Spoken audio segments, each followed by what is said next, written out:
Eran las 7 de la mañana, yo iba de camino a coger el autobús y me atropelló un coche, yo no lo vi venir, estaba cruzando un paso de peatones, me cogió del lateral, salí volando y caí de espaldas al suelo. Los primeros días, ¿no? Todo se afronta mejor, pero después siempre viene un bajón, ¿no? Cuando te das cuenta de que no te recuperas, de que hay lesiones que tienes que trabajar más. Sobre todo yo hablaría de la frustración que yo sentí cuando todo esto no mejoraba, ¿no? Si yo me esfuerzo, yo consigo el éxito, ¿por qué ahora no? Entonces fue mucha frustración. Un paciente que empieza a tener obesidad en la edad infantil, hay un 20% de probabilidades de que haya una obesidad en la edad adulta, y cuando es una obesidad en la adolescencia hay un 80% de probabilidades de que haya una obesidad en la edad adulta. Cuando un progenitor tiene obesidad hay un 50% de probabilidades de que también ese infante tenga obesidad. Por eso hay que tratarlo mucho antes, hay que enseñar a todos estos niños a comer saludable, porque si no la prevalencia de obesidad, y ya se está viendo, cada vez es mayor en niños y cada vez está siendo mayor en adultos. Bueno chicos, hoy tenemos una invitada que me hace mucha ilusión tener aquí. Ella es Miriam, ella es graduada en Ciencias de la Actividad Física y el Deporte, es graduada en Nutrición Humana y Dietética, tiene diferentes másters tanto en el ámbito de la nutrición como en el ámbito deportivo. Además, ha competido en varias disciplinas. ¿Qué nos puedes contar sobre esto, Miriam?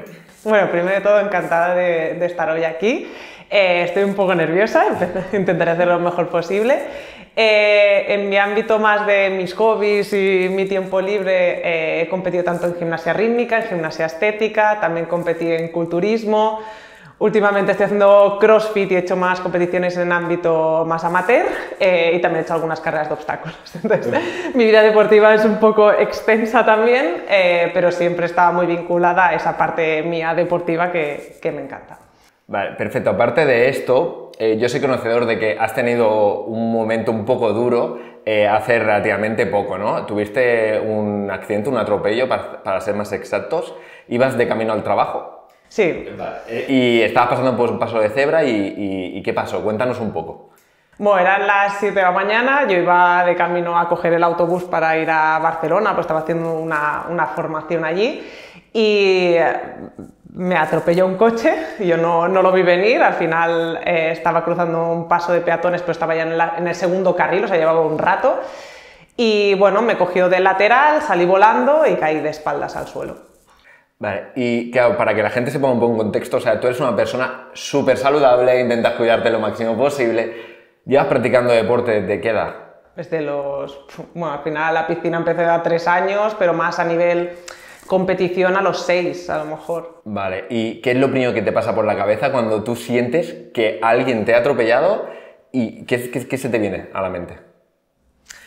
La verdad es que fue un momento como de choque, ¿no? Al principio, porque con toda la excitación que estás los primeros días, ¿no? De no saber muy bien, de tener dolor, todo se afronta mejor, pero después siempre viene un bajón, ¿no? Cuando te das cuenta de que no te recuperas, de que hay lesiones que tienes que trabajar más, y sobre todo yo hablaría de la frustración que yo sentí cuando todo esto no mejoraba, ¿no? Que yo lo estaba dando todo, igual que siempre he hecho en el deporte, ¿no? Cuando tú tienes un objetivo y entrenas para ello y eres constante, ¿no? Yo era igual con el accidente, o sea, yo iba a rehabilitación, yo iba a todas las sesiones de médicos, yo me tomaba toda la medicación que me decían, yo lo hacía todo perfecto, iba a natación para mejorarlo y yo no veía resultados. Y era como, si yo siempre tengo eso en la cabeza de si yo me esfuerzo, yo consigo el éxito, ¿por qué ahora no? Entonces fue mucha frustración, tanto a nivel físico como, ¿no? Y encima quitándome esa parte del deporte con la que siempre me había desahogado cuando tenía una preocupación, ¿no? En este sentido no podía moverme. Claro, las preguntas te las hacíamos un poco referente a esto porque, claro, ser una persona que siempre se está esforzando, siempre consigue pues competir en varias disciplinas y demás. ¿Cómo te sientes al saber que no puedes seguir entrenando, al menos durante X tiempo? Pues fue muy frustrante, muy agobiante, y a partir de ahí también hay que tener en cuenta que yo decidí pedir ayuda, ¿no? Yo empecé a tener ataques de ansiedad porque yo siempre había hecho ejercicio, había hecho deporte muchas veces en muchas épocas de mi vida donde yo había tenido algo que realmente tendría que haber trabajado a nivel psicológico. Yo lo sacaba a nivel deportivo, ¿no? Pues hacía más ejercicio, lo intentaba sacar ahí, realmente el problema no se va. ¿no? ¿Qué pasa? Cuando realmente algo te hace parar, como ha sido un accidente, tuve que trabajar mucho a nivel psicológico porque todas esas frustraciones salen y no hay manera de quitarlas, ¿no? Para mí el deporte no es solo algo que me llene, sino que es parte de mi día a día, es parte de mi estilo de vida. Entonces, que te quiten esa parte de tu estilo de vida te hace estar triste, ¿no? Realmente necesitas eso para vivir y fue muy angustiante. Has comentado que has estado, bueno, que fuiste a fisios, a médicos y demás. ¿Cómo viviste toda la recuperación después del accidente? Pues cuando tienes un accidente y más cuando vas a trabajar, ¿no? Y entra en parte la mutua laboral, haces un tipo de rehabilitación que realmente no ayuda en sí, ¿no? Yo combiné esa parte de rehabilitación con fisios más privados, pero sí que es verdad que es un proceso muy lento, que a veces mucha gente se interesa, pero por ámbitos más que tienen que pasar, ¿no? He llamado a esta persona y sé cómo está, pero no porque te quieran ayudar. Yo soy una persona también que no me gusta mucho quejarme, supongo que por también la trayectoria que tengo deportiva, ¿no? En la gimnasia no te puedes quejar, es decir, te tienes que callar y hacer, ¿no? Y soy una persona que siempre que iba a la visita médica era como, ¿cómo estás? Bueno, ¿sabes? No me quejaba hasta que hay un momento que me di cuenta que cada uno tiene sus propios objetivos. El del médico es que te recuperes rápido y que te vayas ya a trabajar, y el tuyo es ponerte bien, ¿no? Entonces ellos veían un avance que yo pudiera caminar y para mí no era un avance que a mí me doliera solo levantarme de la silla, ¿no? Entonces cada uno tiene sus objetivos y hay que tenerlos en cuenta, y esto no lo supe hasta más tarde, ¿no? Entonces fui mucho a rehabilitación y también por mi parte también di, ¿no? Es decir, yo no puedo esperar a que no me duela, sino que a nivel deportivo también preguntaba qué puedo hacer, ¿no? Entonces empecé a hacer piscina para no perder tono muscular, para que después a nivel a nivel funcional yo pudiera, ¿no? El día de mañana, cuando realmente estuviera curada, empezar otra vez en el ámbito deportivo de forma más fácil y fluida, pero igualmente ha sido muy largo. Aparte de todo esto, yo no me encontraba bien, o sea, yo he tenido migrañas durante 9 meses, aparte de todo lo físico, de no poder caminar porque al final tuve una lesión en la rodilla bastante grande, todo el dolor que tenía en la espalda por la caída que tuve, o sea, fue todo muy lento. Y cuando eres deportista esperas que sea como una lesión, ¿no? Pues me he torcido el tobillo y al final estoy un mes y vuelvo a la práctica deportiva, pero un accidente de tráfico no es así. O sea, al final tienes que tener en cuenta el impacto con el coche, el impacto que yo di contra el suelo, las lesiones que vas teniendo, y esto es muy lento. ¿Y cuál dirías que es tu mayor aprendizaje de esta mala experiencia? Yo me llevo todo el trabajo, o sea, haber dado el paso de ir a una psicóloga. O sea, ha sido lo mejor que he hecho, porque no he trabajado solo esta frustración actual, sino esta frustración venía de mucho antes, de cosas que no he trabajado, ¿no? Hice un recorrido de toda mi vida y cuándo empezaron todas estas cosas. Yo siempre había visto mi parte, yo soy una persona muy perfeccionista, y siempre lo había visto como algo malo, en el sentido de es que me lleva mucho a frustraciones también, o a ser demasiado autodestructiva, y realmente he aprendido que no, siempre y cuando lo lleve bien, ¿no? Siempre y cuando haga las cosas desde el amor, desde el cariño y desde que realmente me apetecen, y no como fustigarme porque no llego a algo o no hago algo.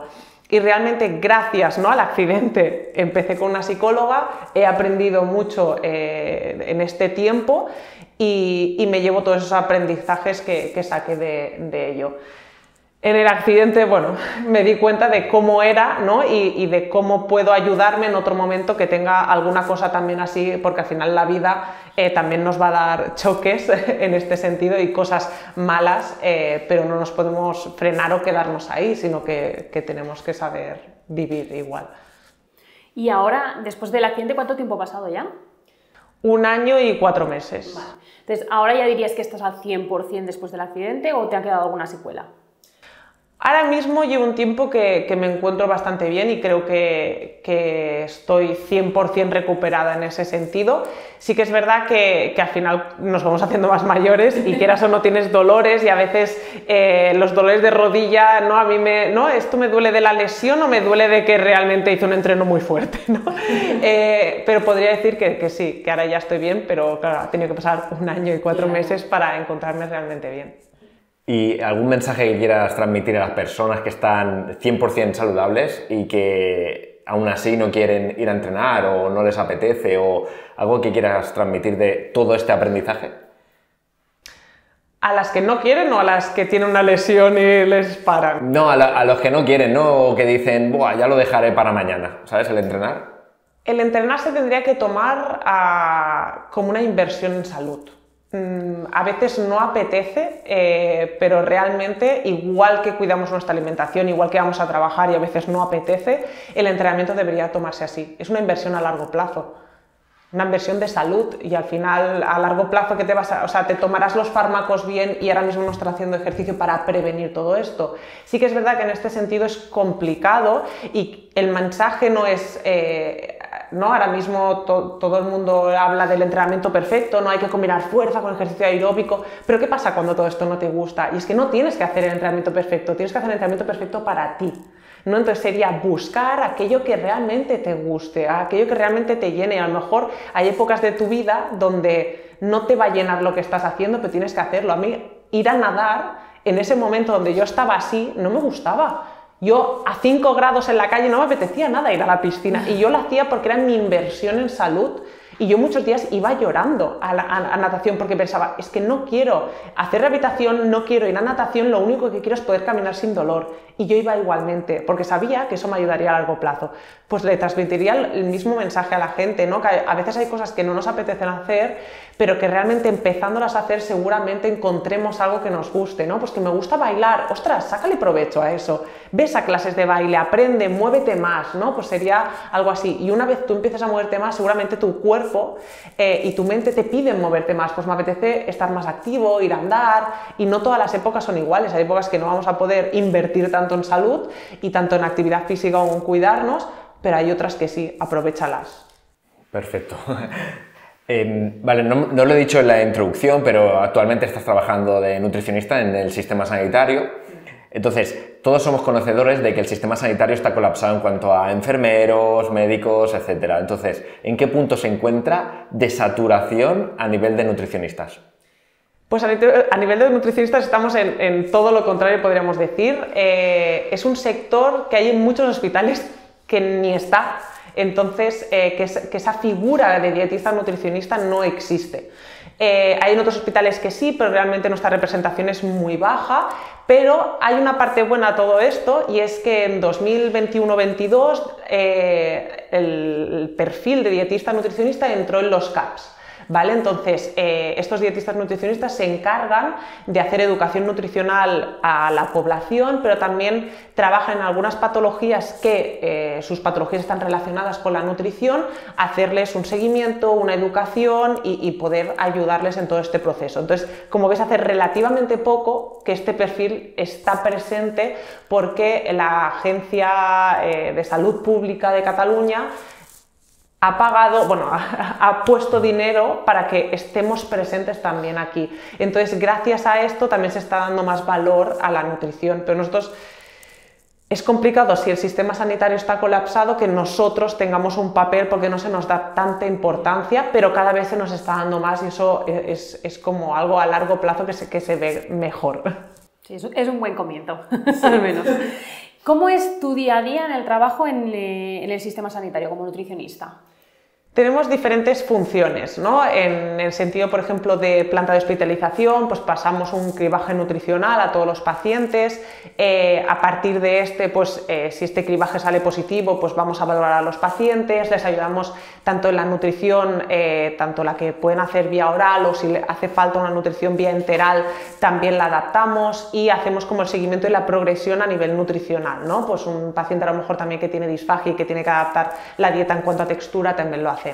Pero aparte de eso también todos estos pacientes que a lo mejor detectamos que tienen desnutrición, a lo mejor los vemos después en consultas externas cuando se van a su casa y pueden visitarnos y hacemos como un seguimiento y un progreso de estos pacientes. Aparte, en consultas externas pues hay pacientes que a lo mejor no han estado ingresados pero que otras disciplinas médicas deciden que a lo mejor tienen un riesgo nutricional, como podría ser por ejemplo la neoplasia y que necesitan un seguimiento a nivel nutricional, pues también nos lo podrían pasar a consultas. Aparte, trabajamos en equipos multidisciplinar, por ejemplo, estamos en equipos, ¿no? Pues de disfagia o con endocrinos o con las nutricionistas del CAP para tratar, por ejemplo, la obesidad, y en estos grupos se trabaja pues, diferentes circuitos o protocolos que se harían dentro del mismo hospital o en el ámbito también más ambulatorio, ¿no? Como prescribimos, por ejemplo, un espesante para un paciente, pues si nos lo manda el CAP, cómo todo esto se tiene que al final de protocolizar y escribir todo, ¿no? Aparte, estos grupos también ayudan a hacer investigaciones, ¿no? Y poder, pues hace poco, por ejemplo, en mi hospital hicimos un estudio sobre todos estos cribajes, ¿no? Cuál era el mejor para el hospital en el que trabajábamos. Pues esto también se trabaja en estos grupos. ¿Y podrías hablarnos de la importancia que tiene la nutrición en la recuperación de un paciente? Sí, la desnutrición en un paciente hospitalario, estaremos hablando de que los últimos estudios a lo mejor es un 20 y pico % de desnutridos en los hospitales, ¿no? ¿Qué pasa? Un paciente que se detecta una desnutrición es un paciente que tiene una tasa de recuperación más lenta, más estancia en el hospital, que a lo mejor si tiene le han intervenido, es más probable que la cicatrización sea más lenta. A nivel inmunitario también juega un papel muy importante. Entonces es un paciente que a lo mejor la tasa de mortalidad es más alta porque está desnutrido, ¿no? Entonces, por eso es tan importante que haya un cribaje nutricional en las primeras 24 o 48 horas de que este paciente está en el hospital. En el caso que el cribaje salga positivo, nos avisarían a nosotros como nutricionistas para que realmente pudiéramos valorar al paciente y hacerle la intervención dietética que es más ajustada a este paciente. Aparte que un paciente ingresado es un paciente que muchas veces está enfermo, que muchas veces ya tiene de por sí menos hambre, come peor, entonces todo esto se relaciona con mayor tasa de tiempo hospitalario, mayor coste sanitario, entonces por eso es tan importante que haya este papel de nutricionista en los hospitales. O sea que hablaríamos que no solo a nivel preventivo, que todos conocemos, ¿no? La población en general conocemos la importancia a nivel preventivo, sino que una vez que una persona ya pasa por cualquiera de estas situaciones también es muy importante la nutrición. Sí, y sobre todo en un paciente más hospitalizado que ya tiene un riesgo de desnutrición, si encima le han intervenido o tiene algo relacionado con la nutrición, por ejemplo, una pancreatitis que no puede comer durante un corto periodo de tiempo, a nivel nutricional hay que nutrir a ese paciente. Todos tenemos que comer y todos tenemos unos requerimientos energéticos que se tienen que cubrir de alguna forma, ya sea a nivel oral o a nivel parenteral, porque no podemos comer realmente. ¿Y crees que el estado nutricional de un paciente que antes de ser intervenido o antes de un ingreso, el resultado luego sea positivo? Quiero decir, que si el estado nutricional del paciente que se va a ser intervenido o que va a ser ingresado es positivo, es bueno, ¿la recuperación es mejor? Sí, esto siempre, y también hay que tener en cuenta que si hay disciplinas médicas que tienen que intervenir a un paciente, por ejemplo, un paciente con un aneo, que ya se prevé la cirugía, si a nivel nutricional ven que tiene una desnutrición, es probable que alarguen mucho más el tiempo para intervenirlo, porque antes lo tenemos que renutrir, ¿vale? Porque ya se ha visto que posterior a esta intervención, imagínate que hacen una sutura, la sutura se puede romper si tiene una desnutrición proteica, porque este paciente no va a poder soldar eso, ¿no? Y se puede abrir. Entonces es súper importante que ese paciente esté bien nutrido. Aparte, si tiene una desnutrición mixta o calórica o proteica, depende del tipo de desnutrición, la intervención dietética sea diferente, pero también es eso, a nivel inmunitario es más probable que coja una infección sobre eso que ha tenido si no está bien nutrido, ¿no? Previamente. Entonces es súper importante la nutrición previa, durante y después de todos estos pacientes. ¿Y qué calidad crees que tiene la alimentación que se les sirve a los pacientes que están en planta, que están ingresados, por ejemplo? Eso depende, ¿vale? Es decir, no todos los hospitales tienen el mismo catering, no todos los hospitales tienen dietista nutricionista y no todos los hospitales y todos los caterings tienen dietista nutricionista. En este sentido, antes me he olvidado de decir que otra de las cosas que hacemos los dietistas nutricionistas de hospitalarios es el manual de dietas, ¿vale? Que es un manual donde salen todas las dietas ajustadas a las necesidades que puede tener un paciente hospitalizado, y ajustamos cantidades, ajustamos tipos de alimentos, texturas. Este manual nosotros lo hacemos como perfecto, ¿no? Es decir, todo calculado, todo milimetrado. De esto el catering lo que nos puede ofrecer es muy diferente.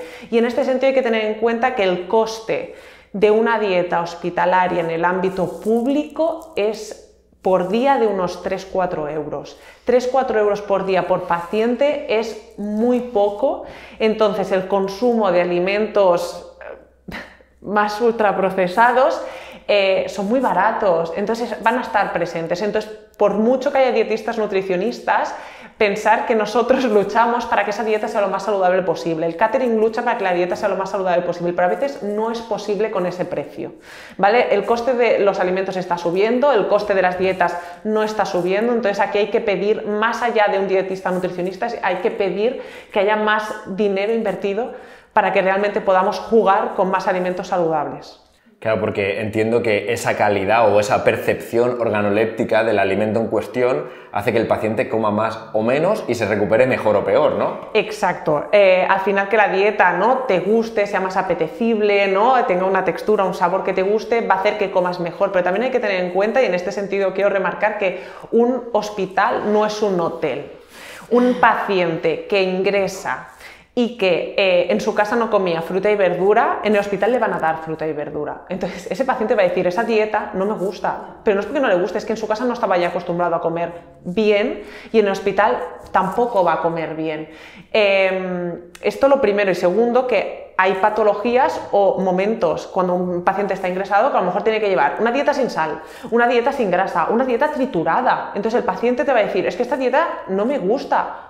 Obviamente, porque tú en tu casa estabas comiendo normal y estás ingresado y por X motivos que tengas ahora, te ha dado un ictus, tienes una disfagia severa que va a durar un corto plazo, vas a tener que comer triturado. Entonces no te va a gustar el triturado porque en tu casa comías normal y es normal que también comas menos. Entonces el papel aquí del catering, que del dietista nutricionista, es hacer de esta dieta triturada lo más agradable posible. Entonces aquí entra la calidad de los alimentos que el catering nos puede ofrecer, pero no todos los caterings son iguales y hay que tenerlo en cuenta que no siempre hay dietista nutricionista en el catering, no solo en planta, ¿no?, que a veces no podemos jugar, por mucho que pidamos de que sea estupenda la dieta, lo que llega al paciente puede ser muy diferente.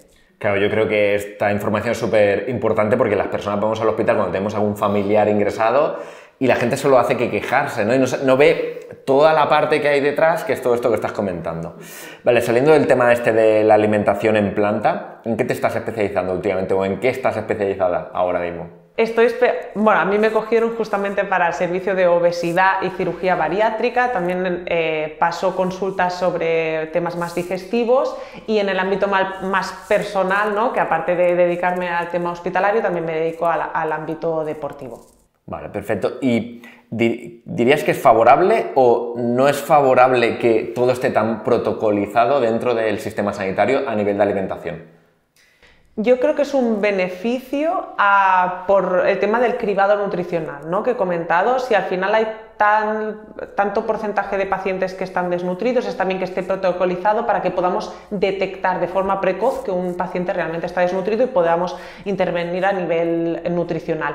También tener un manual de dietas para que la alimentación esté más saludable y tal como decimos nosotros y que tenga los grupos de alimentos que nosotros pedimos también está bien, porque muchas veces es enfermería quien pide estas dietas y quien realmente está con el paciente y que puede detectar precozmente lo que tiene. Si un médico dice quiero una dieta baja en grasas, que nosotros la tengamos ya calculada y sepamos lo que lleva el paciente, por si el día de mañana tenemos que intervenir este paciente, decimos, vale, ¿qué está comiendo y cuánto necesita? Pues yo a lo mejor hago una intervención. Entonces, para mí es un beneficio que esté todo más protocolizado a nivel nutricional. Bueno, en nutrición se habla mucho siempre de intentar personalizar la dieta a cada persona, ¿no? Pero ¿crees que en el ámbito hospitalario o en consultas externas disponéis de ese tiempo para poder personalizar la alimentación a cada paciente?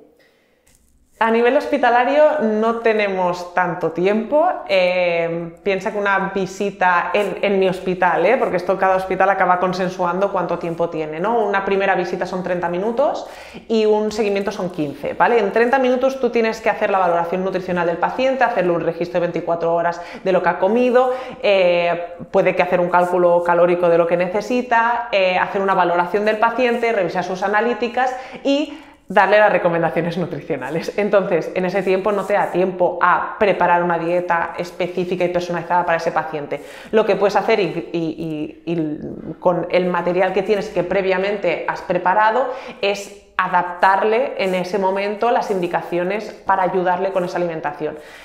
Gracias a que la nutrición está en el ámbito público, podemos llegar a más pacientes gracias a hacer estas consultas de menos tiempo. Realmente un paciente que tiene un nivel socioeconómico más alto y que se pueda permitir un dietista nutricional de forma privada, sí que podrá personalizarle esta dieta. Ojalá hubiera más dietistas nutricionistas para poder personalizar todas las dietas, pero si un médico ya tiene 10 minutos o 15 para pasar una consulta, dale gracias que nosotros tenemos media hora, porque realmente necesitamos pesar, valorar, prescribir muchas veces suplementos. Es que no nos da tiempo, no nos da tiempo.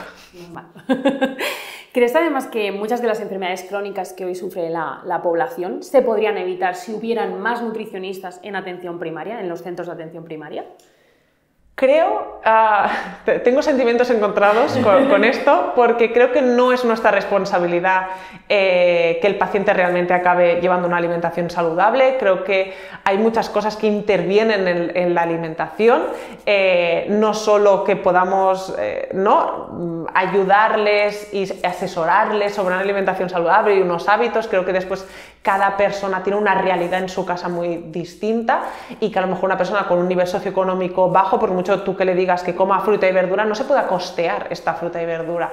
Pero igualmente creo que un perfil de dietista nutricionista en el ámbito sanitario sí que va a ayudar a concienciar a la población y que, sobre todo, y creo ahora muy importante y referente también al ámbito de la obesidad, es que no todos los pacientes y a lo largo de su vida tienen el mismo grado de motivación para hacer cambios en su alimentación. Y esto hay que tenerlo en cuenta, porque siempre hay que intentar ofrecer este cambio, ¿no? Un paciente que localicemos que realmente lleva unos malos hábitos a nivel nutricional, ofrecerle la ayuda, y este paciente, cuando realmente sienta que puede ser ayudado, pues poderle hacer esta intervención a nivel nutricional, nunca dejar de ofrecérsela. Igualmente, ahora saliendo del papel del nutricionista y yendo directamente a la alimentación, ¿cómo crees que es de importante la alimentación para evitar enfermedades tipo diabetes, hipertensión, colesterol, etcétera?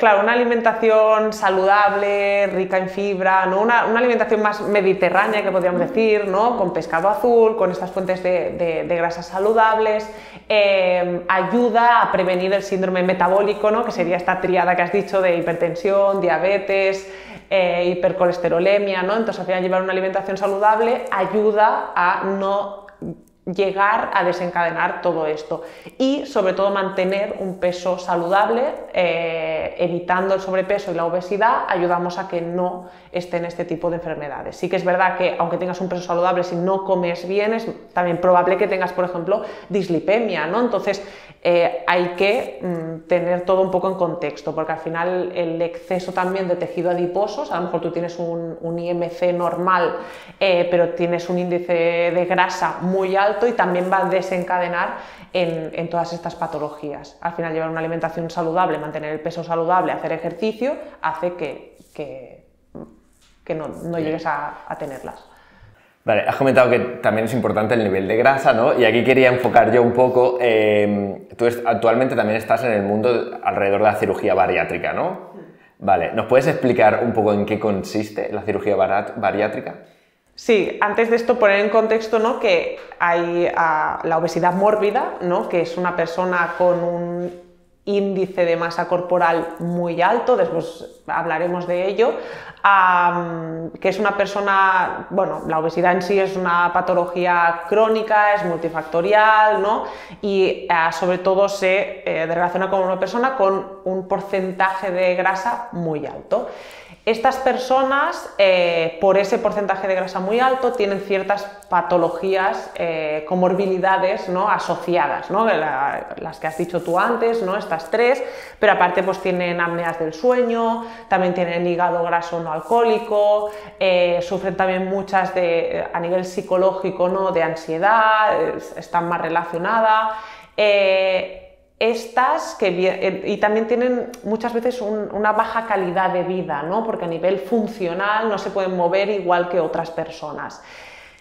Ahora mismo no hay como muchas herramientas para ayudar a estas personas a bajar rápido de peso, aparte de la cirugía bariátrica. Cirugía bariátrica es una intervención a nivel quirúrgico que lo que hacen hay diferentes tipos, hay tres, ¿vale? Hay restrictivas, hay malabsortivas y hay mixtas, ¿vale? Entonces depende del paciente y las comorbilidades que tiene, cirugía decide una intervención u otra, ¿vale? Pero a rangos generales podría ser o corto el 80% del estómago o corto y me salto el estómago y lo enchufo al intestino, o dejo una pequeña parte del estómago y lo enchufo al intestino.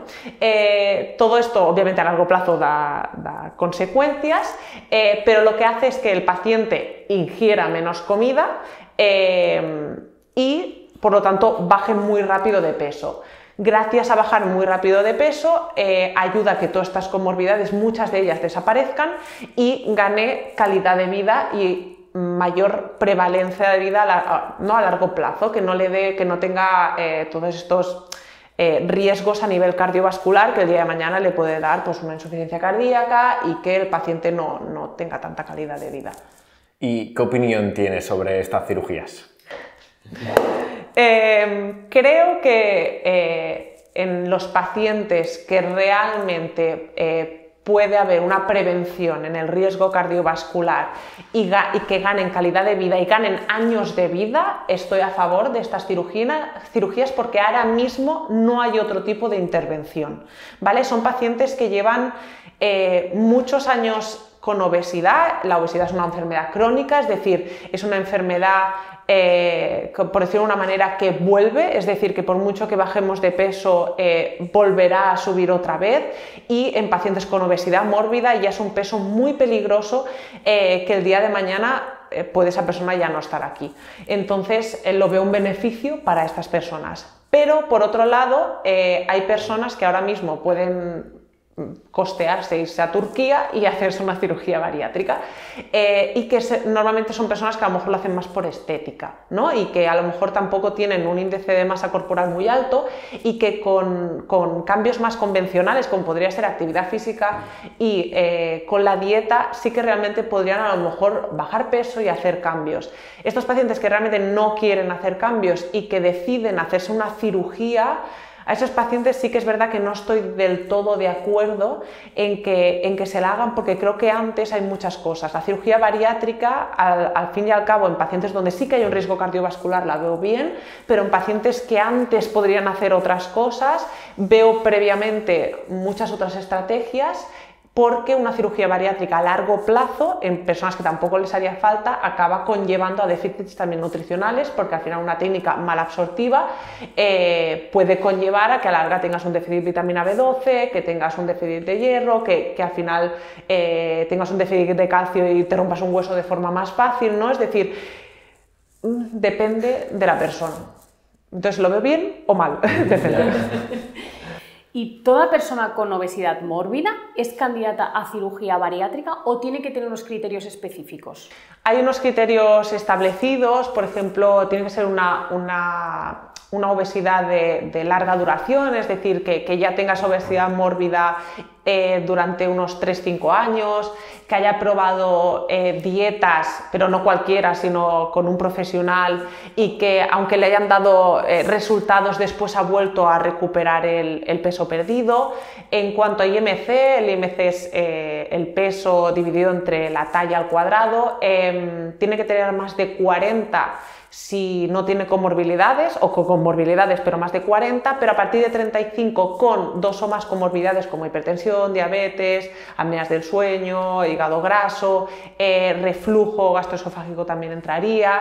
Si tiene más de 35 y alguna de estas también entraría como candidato, ya que se ha visto que con esta cirugía todas esas comorbilidades también podrían mejorar. También tiene que tener entre 18 y 65 años.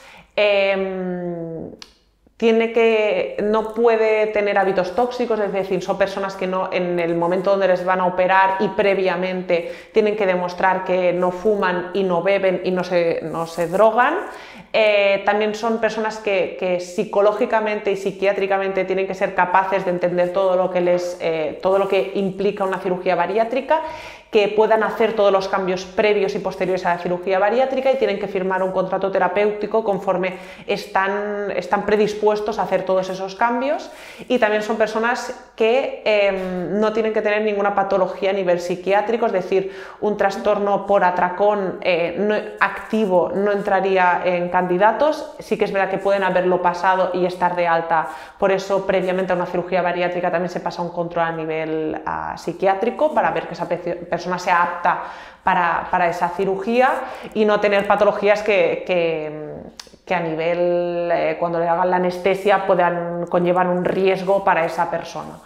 Todo esto está muy protocolizado, como veis. Vamos, que no se puede operar cualquiera, vamos.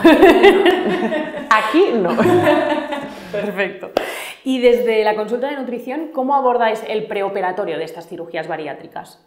A nivel largo plazo sí que es verdad, una educación nutricional, porque esas personas previamente tienen que demostrar que pueden hacer cambios en su alimentación y en su estilo de vida, pero previamente deben de la persona 7-10 días se hace una dieta que le llaman Very Low Calorie Diet, que es una dieta muy baja en calorías, que se ha demostrado que reduce mucho el perímetro de cintura y también el tamaño del hígado. Entonces, a nivel quirúrgico, si lo hacen por laparoscopia, es más fácil acceder al estómago porque estas personas tienen mucha grasa alrededor del hígado, ¿no? Entonces, reduciéndolo se accede más fácilmente. Aparte que hay cuanto menos peso tenga ese paciente en la cirugía, menos riesgo quirúrgico hay. Entonces, la última semana siempre se intenta hacer esta dieta, que es una dieta a través de batidos, para que bajen el máximo peso posible. A lo mejor piensa que la última semana pierde entre 6-10 kilos muchos pacientes,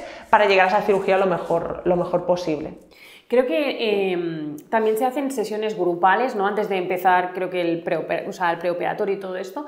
¿En qué consisten estas sesiones grupales que se hacen antes de la cirugía? Pues depende del hospital, tienen más tiempo o menos tiempo, ¿no? En mi hospital aún no hemos empezado esas sesiones, pero yo soy la encargada de hacerlas, entonces yo las he preparado de diferentes formas. Como aparte de ser nutricionista, también soy graduada en Ciencias de la Actividad Física y el Deporte, para mí previamente la cirugía también va a ser importante. Estas sesiones no solo las hace nutrición, sino las hace nutrición, psicología y rehabilitación, ¿vale? El fisioterapeuta también está aquí. Como no hay perfil de CAFE ahora mismo en los hospitales ni en atención primaria, que somos los únicos que no hemos entrado aún, estas sesiones yo, por ejemplo, las he planificado en 6 sesiones, ¿vale?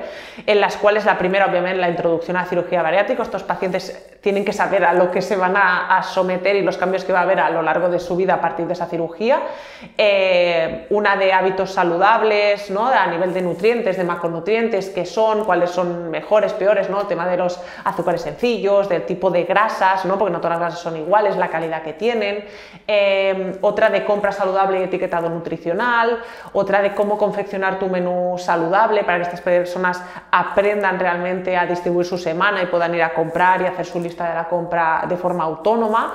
Después hay una sesión más enfocada a la progresión dietética que se hará previa, ¿no? Con esta Very Low, pero también posterior a la cirugía, porque van a tener que llevar una dieta primero líquida, después triturada, después de fácil digestión, ¿no? Y toda esta introducción, aparte que son pacientes que después de la cirugía, como hacen una dieta tan bajita en calorías y son personas que pesan mucho, es muy probable que tengan una desnutrición proteica. Entonces hay que asegurar los requerimientos proteicos, normalmente es a través de suplementos nutricionales, para que lleguen a esa cantidad, ¿no? Entonces todo esto se explica previamente porque son pacientes que van a requerir también de suplementos nutricionales a lo largo de su vida, y esto hay que enseñarles previamente que lo van a necesitar llevar.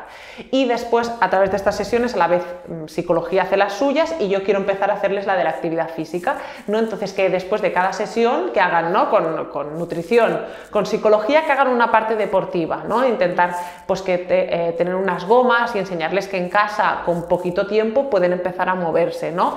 Ahora mismo las últimas guías que están saliendo a nivel de deportivo están enseñando de que la masa muscular es lo más importante que tenemos para estas personas, que hay que prevenirla al máximo posible y que hay que potenciarla. Entonces enseñarles desde el principio de que hay que empezar por fuerza y después ya pasaremos al cardiovascular. Pero lo primero que hay que hacer es a nivel neuromotor, enseñarles que la masa muscular es lo más importante y que hay que trabajarla. Entonces, hacer una pincelada después de cada sesión, que hagan un entrenamiento y que poder darles pautas para que lo sigan haciendo en casa y sigan moviéndose. Es más probable que si empezamos antes de la cirugía a moverse, cuando pierdan peso, sea más fácil que esta adherencia a la actividad física también esté presente. O sea, por lo tanto, ¿crees que estas sesiones grupales que se hacen pues, en cuanto a nutrición, psicología y deporte, crees que son necesarias para que la persona, una vez se haya operado, pues mantenga un estilo de vida saludable? Creo que son básicas porque también son personas que nunca van a poder comer igual que antes que la cirugía. Va a ser una persona que nunca va a poder beber agua igual que la cirugía, nunca va a poder coger un vaso y hacer gluc, gluc, gluc, gluc, gluc. Va a tener que beber fuera de las comidas, va a tener que hacer comidas muy pequeñas, nunca se va a poder comer un plato muy grande. ¿Y cómo haces para motivarlos después de la cirugía? Para seguir con estos hábitos sí que es verdad que hay que adaptarse mucho a los pacientes, no todos los pacientes tienen las mismas circunstancias, las mismas posibilidades, entonces hay que ir sí que es verdad que después de una cirugía se hace un seguimiento más estrecho, cada muy poco tiempo se hace este seguimiento. El problema no es después de la cirugía y después de este primer año, porque los pacientes están muy motivados con esta pérdida de peso, entonces están muy contentos, sino es a largo plazo cuando pueden volver realmente a comer como previamente. Después de la cirugía no les va a caber un plato de comida, como he dicho, pero un croissancito o una olivita sí que les cabe. Y el problema es esa olivita multiplicada por muchas olivitas al día que realmente les hace volver a subir peso cuando ya llevan bastante tiempo. Vale, pero ¿y hay algún tip que les puedas dar? Algo que desde aquí, si alguien nos está escuchando y tiene pensado operarse o se ha operado. La masa muscular va a ser su gran aliado, ¿vale? Sí que es verdad que cualquier pérdida de peso conlleva una pérdida de masa muscular. La recuperación de peso después es mucho más fácil si yo no tengo esa masa muscular. Al final la masa muscular es lo más activo metabólicamente que tenemos, lo que nos va a hacer quemar más en reposo. Entonces mantener esa masa muscular se ha visto en estudios que hace que se mantenga más a largo plazo esa pérdida de peso. Entonces aparte de todos los hábitos dietéticos, después de la cirugía volver a retomar toda la actividad física, el ejercicio físico y potenciar la masa muscular nos va a ayudar a mantenerlo a largo plazo. ¿Y crees que las personas que han sufrido obesidad, después han pasado por la operación de cirugía bariátrica, crees que la alimentación se debería tratar desde un punto de vista más de alimentación consciente a ellos? A estas personas, en concreto los de cirugía bariátrica, no. Porque nunca van a poder, o sea, si una persona que se ha operado de cirugía bariátrica espera a tener apetito para comer, esa comida igualmente va a ser muy baja de cantidad, entonces se tienen que acostumbrar que sus hábitos nunca van a ser los de antes, que van a tener que mantener 5 o 6 comidas al día porque les va a caber muy poquito, de cómo tiene que ser esta distribución de las comidas, de intentar no pasar hambre porque ya van a comer menos. En otra persona que tenga obesidad, que tenga sobrepeso, la alimentación consciente está súper bien a largo plazo cuando sabemos ya comer, pero una cirugía bariátrica no va a ser posible. Porque tenemos que asegurar la ingesta de verdura, tenemos que asegurar la ingesta de fibra, tenemos que asegurar la ingesta de calcio y esto se hace pactando en qué comidas y qué tengo que comer en cada una de ellas. ¿Y cuáles suelen ser las causas de obesidad que te encuentras en consulta normalmente? La obesidad, ¿no? Vuelvo a repetir, es una enfermedad crónica, multifactorial y multicausal.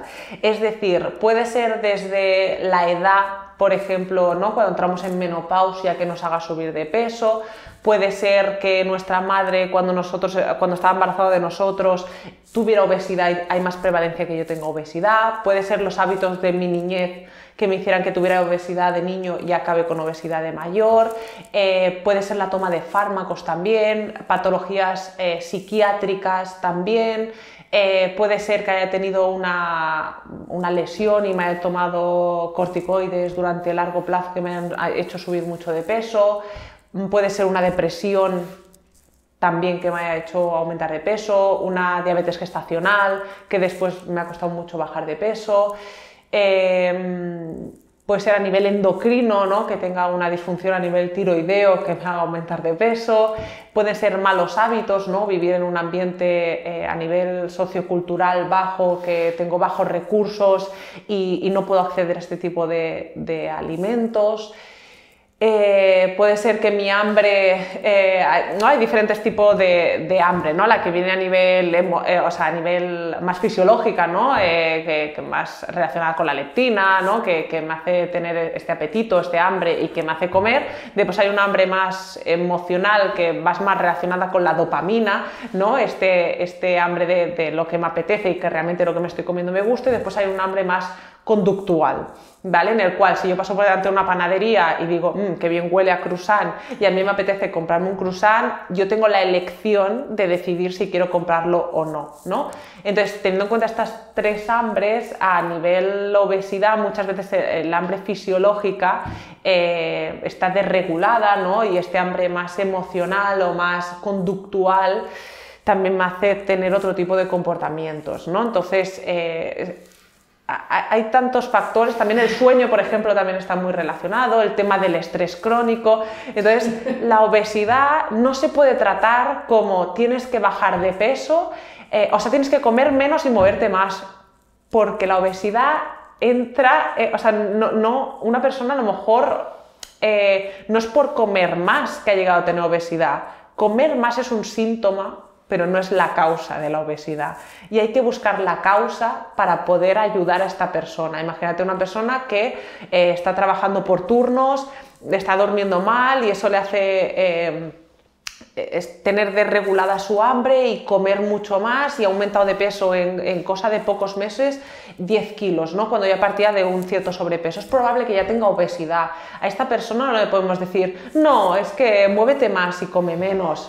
No, porque comer más es el síntoma, no la causa. Vamos a tratar la causa, ¿no? ¿Por qué tratamos la causa cuando hablamos de muchísimas otras patologías crónicas y no con la obesidad? Vamos a tratarla como una enfermedad crónica realmente. Y bueno, parece que cada vez más vamos como hacia una alimentación pues con más alimentos ultraprocesados, ¿no? Más grasas saturadas, más azúcares. Entonces, ¿cómo crees que afectará esta mala alimentación al sistema sanitario en un futuro?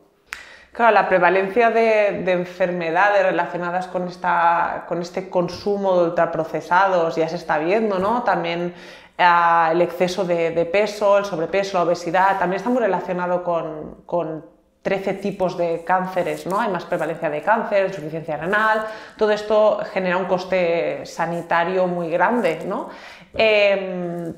Pero, ¿qué pasa? Que para afrontar todo esto tendríamos que ir más allá, ¿no? Es decir, a nivel sanitario podemos ayudar a estas personas, pero realmente a nivel de industria alimentaria, a nivel de educación nutricional, se tendría que empezar todo mucho antes, ¿no? Dedicar más tiempo a la educación nutricional cuando somos niños, también en el trabajo dejar un poco más de tiempo para la actividad física y también enseñarle a esos niños que deben mantener actividad física, ¿no? ¿Cuántos adolescentes dejan de hacer ejercicio porque llegan a un nivel de estudios donde no tienen tanto tiempo? Pues potenciar que puedan tener este tiempo para dedicarse a algo que les va a ayudar a la salud a largo plazo. A nivel de industria alimentaria, pues no, con todos estos alimentos más ultraprocesados. Entonces estamos en una epidemia de la obesidad que hay que afrontar de alguna forma y no es cuando el paciente ya tiene obesidad, sino es cuando el paciente tiene riesgo de desencadenar en esta obesidad. Viendo esta epidemia que comentas, ¿cómo ves de importante la figura del dietista nutricionista, pero en consulta privada? Puesto que al final en el sistema sanitario no dais más abasto, ¿no? O sea, no podéis ver un número súper elevado de personas, puesto que a nivel de trabajadores y de horarios el que es? Creo que es muy importante toda la educación nutricional que podemos hacer desde que somos niños a todos estos pacientes que ya lo necesitan, pero sí que es verdad que tenemos que abordarlo antes, es decir, cualquier persona debería ya de cuidar sus hábitos y no llegar a, ¿no? Entonces sí que es verdad que a nivel sanitario, ahora con el perfil de este dietista o nutricionista en el CAP, poder afrontar cuando ya esta persona empieza a tener sobrepeso y derivarla a estos grupos que están formados ahora y que trabajan todo el ámbito de la obesidad, ya hará que tenga una prevención de cara a no llegar a esta obesidad y a todas estas patologías que hemos comentado. Si no me equivoco, estuviste trabajando en la Gasol Foundation, ¿puede ser? ¿Y algo así trataste? Sí, en la Fundación Gasol sobre todo trabaja en el tema de la obesidad infantil, entonces se hace todo tema de talleres, en las escuelas, por ejemplo, se trabaja dentro de la actividad física a tratar todos los hábitos saludables que hay, ¿no? Es decir, no solo se habla de la alimentación saludable, se habla de la actividad física, se habla de la gestión emocional y se habla del descanso. Y se trata desde la clase de educación física a través de juegos, a través de actividades, y todos estos niños aprenden mucho, ¿no? Pero ¿qué pasa? Que los niños, por mucho que lo sepas, tú vives con tu familia, es decir, al final quien va a comprar, quien decide sobre tus hábitos muchas veces son ellos, entonces se tiene que trabajar más todo junto, ¿no? Entonces también es verdad que se van a áreas donde hay más vulnerabilidad socioeconómica, la Gasol trabaja sobre todo en estas áreas, donde hay más prevalencia de obesidad, y se trabaja también con todas las familias, entonces está muy bien y realmente trabajan en muchas campañas de ayuda para todos estos niños y para ayudarles con toda esta educación. ¿Y nos podrías dar 4 tips? Porque sé que va a ser súper amplio, pero para llevar a cabo una nutrición saludable en estos casos. ¿En los casos de obesidad? Sí, bueno, o sea, podríamos diferenciar en población general, pero sí, ya nos vamos un poquito hacia la población que está sufriendo o sobrepesos extremos o obesidad. Yo les daría 3 consejos fundamentales, y es, el primero, la actividad física, el ejercicio físico es una inversión en salud, que lo tengan en cuenta y que trabajen la fuerza, que trabajen el cardiovascular y jamás lo dejen. Segundo, que más allá del peso, que se fijen sobre todo en la composición corporal, es decir, vamos a buscar más que un peso en la báscula y siempre fijándonos en que tengo que bajar de peso, buscar bajar de grasa corporal, porque al final la adiposidad, el exceso de grasa es lo que nos va a dar más prevalencia de todas estas comorbilidades, más allá de un número.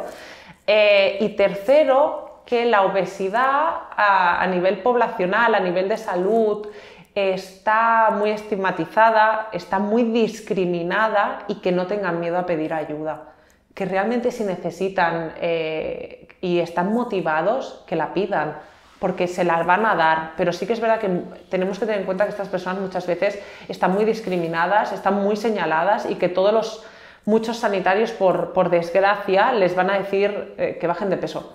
Baja de peso, y ese paciente se va a ir a su casa con un IMC muy alto, con un porcentaje de grasa muy alto y con el único mensaje de que tienen que bajar de peso. Y esta persona se va a preguntar, ya, pero ¿cómo? ¿No? O sea, tú tienes una patología, o sea, tú te encuentras mal, vas al médico y te dice, vale, tómate esto para solucionarlo. Tú vas al médico y te dice, baja de peso. ¿Pero cómo? ¿Y te va a dar una dieta de cajón?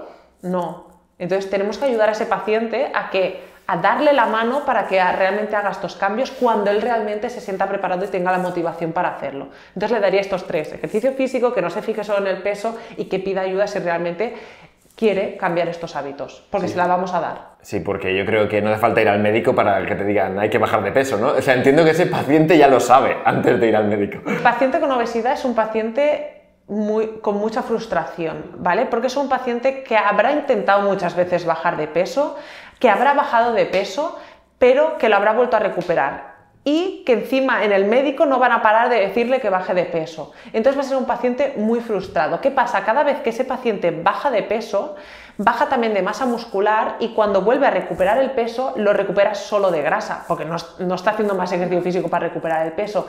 Cada vez tiene un porcentaje de grasa más alto, cuanto más grasa tengo, más lento va todo y más fácil es que recupere grasa corporal. Es decir, hay que animar al paciente a hacer ejercicio físico y a cuidarse, pero no todo es dieta, es que lo más importante y por donde yo empezaría es a entrenar fuerza y después ya, porque solo entrenando ya estás generando un déficit calórico, es decir, esa persona al principio es probable que no necesite cambiar, ¿no? Y llegan muchos pacientes a consulta diciéndote, no, es que estoy haciendo dieta y cuando me encuentre un poco mejor ya empezaré con ejercicio. ¿Por qué no lo hacemos al revés? ¿Por qué no empezamos a movernos y después a hacer dieta? Sería más fácil, ¿no? También a estos pacientes les diría que no hicieran régimen, ¿no? Todo esto de esta consulta que me has dicho es beneficiosa, sí, pero muchas veces caemos en estas dietas que únicamente me duran un corto periodo de tiempo, en el que yo pierdo peso, porque sí, porque he cambiado mis hábitos, pero yo no he aprendido. Entonces es mucho más importante lo que están haciendo ahora las dietistas nutricionistas en el CAP, que no es una dieta, es un cambio en el estilo de vida. Entonces estos pacientes lo que necesitan, un cambio en su estilo de vida, ejercicio, alimentación saludable, porque es lo que se van a llevar a largo plazo. Si hago una dieta, un régimen a corto plazo, después voy a recuperar mis hábitos y otra vez esta frustración y este bucle. Por eso la obesidad es una enfermedad crónica, porque no paramos de repetir lo mismo. ¿Y cuáles son los errores o impedimentos más comunes que sueles ver en las personas que intentan bajar de peso o que quieren cambiar su composición corporal? Que quieren rápidos cambios en la báscula y que hacen regímenes también. O sea, quieren algo que en 2 días les haga perder el exceso de peso que tienen, exceso de peso que han ido acumulando a lo largo de los años y muchas veces no están predispuestos a hacer ciertos cambios, es decir, les es muy fácil eliminar grupos de alimentos, les es muy fácil hacer cambios en la alimentación a corto plazo porque están muy motivados al principio, pero no están dispuestos a empezar a hacer ejercicio, no están dispuestos a mantener esos cambios a largo plazo. Entonces, cuando vuelven a recuperar lo mismo, vuelven otra vez a lo mismo. ¿Y qué mensajes les darías a estas personas que lo quieren todo rápido, de lo que comentabas ahora, de perder peso rápido y todo rápido, para que, bueno, pues que mantuvieran una alimentación más saludable y seguramente resultados más a largo plazo? Yo creo que entre todos deberíamos cambiar como nuestro discurso, ¿no? Es decir, a estos pacientes ayudarles en vez de discriminarlos y juzgarlos por ser unos vagos, porque realmente no lo son, ¿no? Son pacientes que están muy frustrados y que por mucho que ahora sigan comiendo, a lo mejor no estén comiendo bien, han sido pacientes que realmente en algún momento de su vida a lo mejor han hecho cambios y han visto que no les ha servido de nada. Potenciar estos cambios, es decir, un paciente que no baja de peso pero que realmente ha hecho cambios en su alimentación, premiarlo. Es decir, eso está súper bien, que estés haciendo ejercicio, que estés haciendo cambios en tu alimentación. El peso ya vendrá, no fijemos solo en el peso, ¿no? ¿Tú cómo te sientes? Pues mira, me siento mejor, estoy más activo, voy mejor al baño, tengo mejores digestiones, descanso mejor. Oye, eso es súper beneficioso, pero cuando la gente solo se fija en el peso en la báscula es cuando es frustrante y ese paciente va a dejarlo todo, ¿no? Animar a esos pacientes a seguir con esos cambios de hábitos sería como el objetivo para todos los profesionales. Todas estas patologías asociadas a la obesidad que has ido mencionando a lo largo de la charla o del podcast, ¿se sufre más cuando padeces obesidad en la edad adulta o en la edad infantil? Un paciente que empieza a tener obesidad en la edad infantil, hay un 20% de probabilidades de que haya una obesidad en la edad adulta y cuando es una obesidad en la adolescencia hay un 80% de probabilidades de que haya una obesidad en la edad adulta. Aparte que con ello hay más dificultades para un cambio de hábitos en la edad adulta cuando en la infancia no se ha aprendido todo esto. Entonces, todas estas comorbilidades es más probable que aparezcan y cambiar todos estos hábitos es muy complicado. Entonces, también es verdad que cuando un progenitor tiene obesidad hay un 50% de probabilidades de que también ese infante tenga obesidad. Entonces, hay que ir más allá, ¿no? Es decir, por eso hay que tratarlo mucho antes, hay que enseñar a todos estos niños a comer saludable, porque si no la prevalencia de obesidad, y ya se está viendo, cada vez es mayor en niños y cada vez está siendo mayor en adultos. Claro, las generaciones, digamos que se va trasladando esa... Exacto. ¿Qué trasladan? ¿El factor genético o los hábitos? Las dos cosas. Sí, no, sí, hay que hacer algo ya. Hay que hacer algo ya. Claro. ¿Qué pasa? Que a nivel obesidad, a nivel no, o sea, todas las patologías están siendo muy estudiadas y la obesidad está ahora viéndose que tenemos que invertir más en que todo esto empiece a reducirse. Y se está viendo ahora, entonces se está empezando a estudiar mucho más, se están empezando a estudiar muchos fármacos, se está empezando a dar más importancia a la obesidad, las dietistas nutricionistas, todo esto está empezando, pero ya tenemos una prevalencia de obesidad muy alta y en cuanto a cantidad de personas con obesidad, a la cantidad de dietistas nutricionistas que hay, no llegamos. ¿Vale? Hay un dietista nutricionista cada, creo que era 5.000 personas por área. No llegamos a cubrir a las personas que tienen obesidad y menos sobrepeso, o sea, es que deberíamos tener tantísimas, no llegamos. El otro día me pasaron un dato que no lo he corroborado, pero precisamente el editor que decía que había 1.000 millones de personas ya que sufrían obesidad en el planeta. Se estima que dentro de unos años 2 de cada 3 personas tendrán sobrepeso o obesidad. Ah, sobrepeso o obesidad, vale. Sí, ya empieza en sobrepeso, ¿no? Pero ya se sabe que una persona con sobrepeso, a medida que vayan transcurriendo los años, es más probable que tenga obesidad, ¿no? Porque a esa persona con sobrepeso va sumando que si las navidades, pues un kilito más, que si ahora tengo un periodo donde me tengo que tomar fármacos, que estoy más inactivo, no es una persona que ya la tendencia es a la alta. Ya ves, es que, por favor, reflexionemos sobre 1.000 millones de personas, que somos 7.000, si no me equivoco, 7.000 millones de personas en el planeta. O sea, uno de cada 7, no, sería más, ¿no? No sé, un 18, un 20%. Sí, quedan 2 o 3 de cada 10 tienen sobrepeso y obesidad. Y cada vez esto va más, se está viendo. Claro, pues encima la figura del dietista nutricionista es... Ahora estamos en los CAPs y demás, pero aún así es escasa. Si esto va a la alza, será peor todavía. O sea, es que será muchísimo peor. Entonces, bueno, pues el mensaje es de aquí que hay que hacer algo y hay que hacerlo ya, porque... Y no solo depende, ¿no? de nosotros, sino de mucho más allá. También hay que concienciar a todos los profesionales de la salud, porque está muy estigmatizada la obesidad. Entonces hay que hacer campañas de prevención de la obesidad, pero también de ayuda, ¿no? No podemos esperar a que un paciente tenga un 40 de IMC para empezar a actuar, y tú en muchos cursos clínicos de médicos encuentras, tiene que bajar de peso, pero en ningún momento esa persona, cuando se va de la consulta, le dices, bueno, ¿y en algún momento alguien te ha hablado de hábitos? No, solo me dicen que baje de peso y que me mueva más. Esto es un problema. Hay que ayudar a ese paciente. ¿Cómo ayudamos a ese paciente? ¿Dándole fármacos y diciéndole que baje de peso? No, le tenemos que prestar ayuda. ¿Cómo? Oye, hay grupos en el CAP, vete con la dietista nutricionista, ayuda.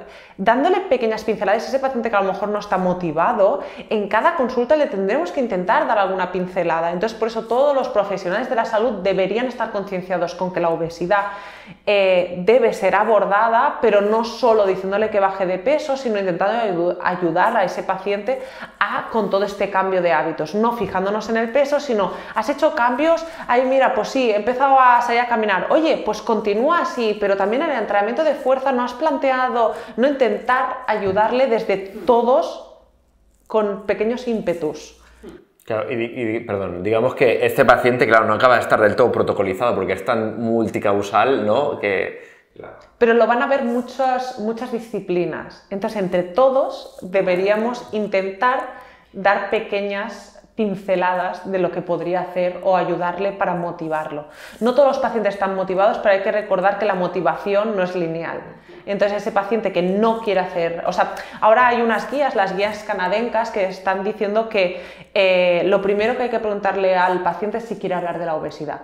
Si el paciente no quiere hablar de la obesidad, no hay que insistir a este paciente. Entonces, en el momento en el que el paciente te dice que sí, es el momento de actuar. Entonces, empiezas a buscar qué puedes hacer con ese paciente, ¿no? ¿Dónde lo envías? ¿No? Porque sí que estará protocolizado, ¿no? Si, según qué tipo de obesidad, pues lo mandarás al CAP o lo mandarás a un dietista nutricionista más de un servicio más especializado que hay ahora en los hospitales, ¿no? Que abarque las obesidades graves y la cirugía bariátrica, ¿no? O en el CAP, por ejemplo, que hablan del sobrepeso y la obesidad de grados más de primeros grados solo, ¿no? Pues ahora mismo que tenemos todo esto, pues si el paciente quiere, lo derivamos.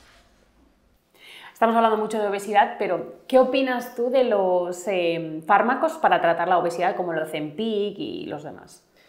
Pues ahora mismo, ¿no? Como la obesidad está creciendo, se están estudiando mucho estos fármacos, hay que tener en cuenta que el Ozempic, por ejemplo, que es una liraglutida, que es un fármaco de segunda generación, los estudios dicen que tiene una prevalencia de pérdida de peso de un 14%. Para poner un poco en contexto, una cirugía bariátrica tiene una pérdida de peso entre el 15 y el 20, ¿vale? Entonces, este fármaco, un 14%, realmente es una pérdida de peso bastante grande y que se acerca a esa cirugía bariátrica, ¿no? Ahora mismo, dentro de poco tiempo, va a sacar un nuevo fármaco, que es otra generación de fármacos, que es un análogo del GLP-1 junto con otro, o sea, se está viendo que tiene una pérdida de peso aproximadamente del 15%, o sea, igual que una cirugía bariátrica, con un fármaco. Es muy alta la pérdida de peso. ¿Qué pasa con estos fármacos? No están subvencionados para la obesidad. Son fármacos que están subvencionados para la diabetes, son fármacos que se pueden utilizar, sí que es verdad que en dosis muy bajas, ¿vale? Es decir, para una persona con obesidad y diabetes, si se lo dan para la diabetes subvencionado, no llegaría a la cantidad, ¿vale? ¿Qué pasa? Son fármacos que pueden costar una media de 100 y pico euros al mes. Como he dicho antes, hay grupos de población que son más susceptibles de tener obesidad, como con ¿no? vulnerabilidad socioeconómica, que no se pueden permitir estos fármacos y que entonces no pueden llegar a eso que les puede ayudar también a bajar de peso.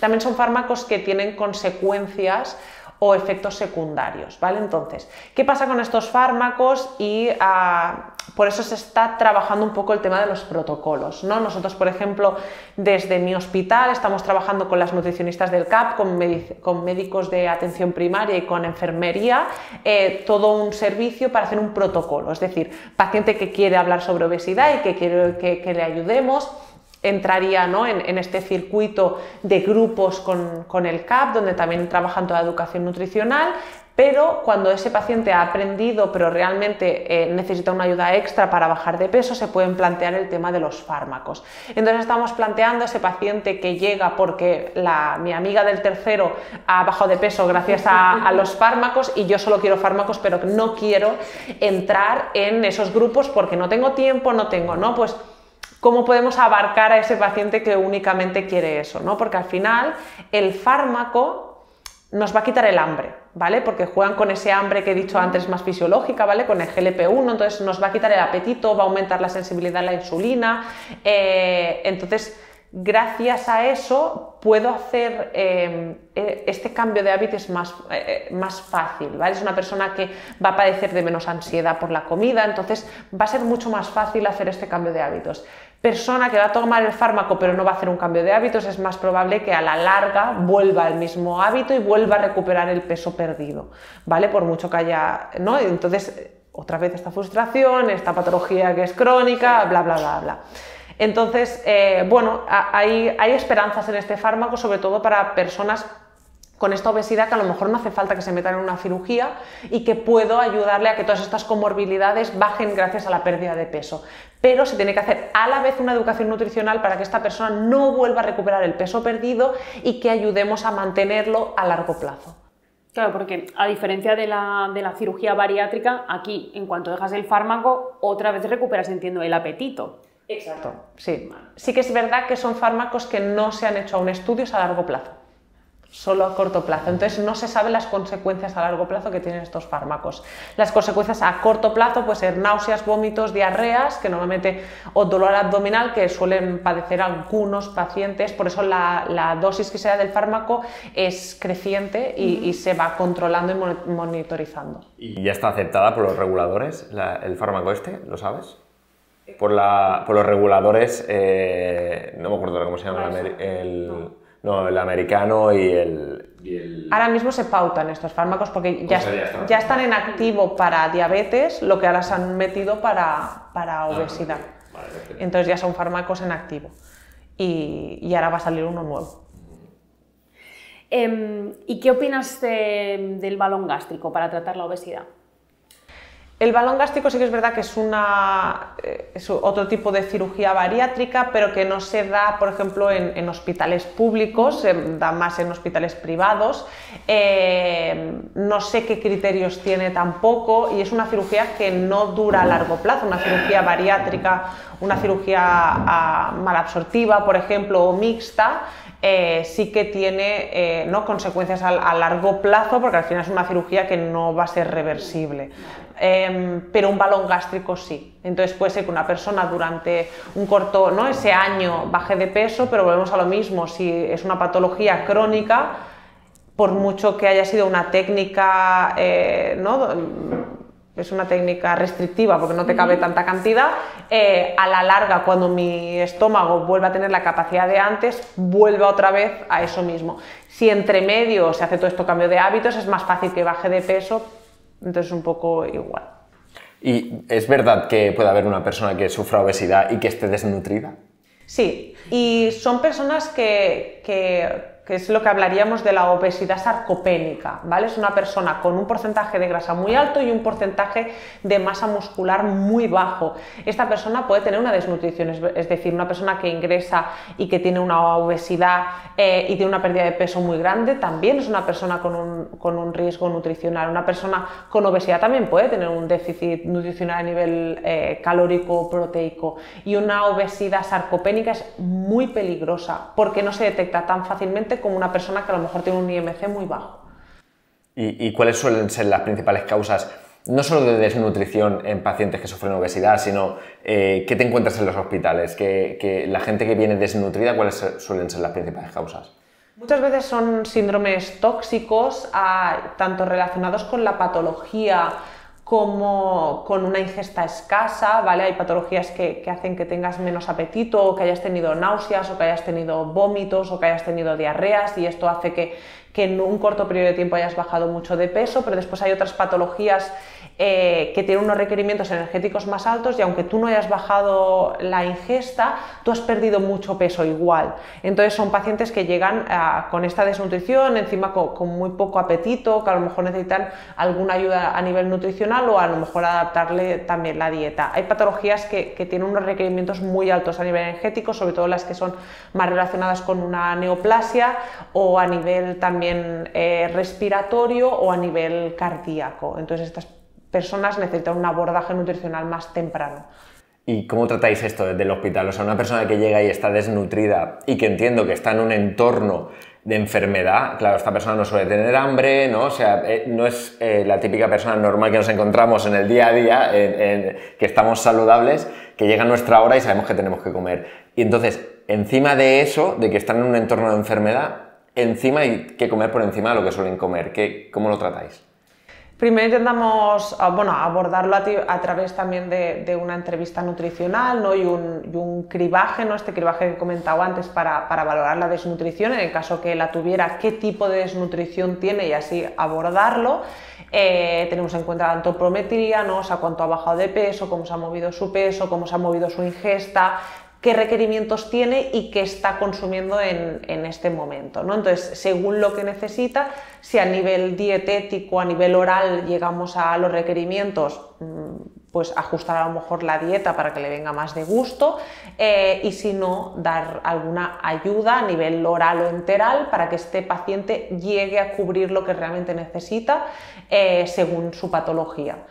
Entonces a veces se necesita, pues a lo mejor, si no puede comer, pues a lo mejor poner algún tipo de soporte nutricional que sea sin ingesta oral, sino por otro tipo de vías.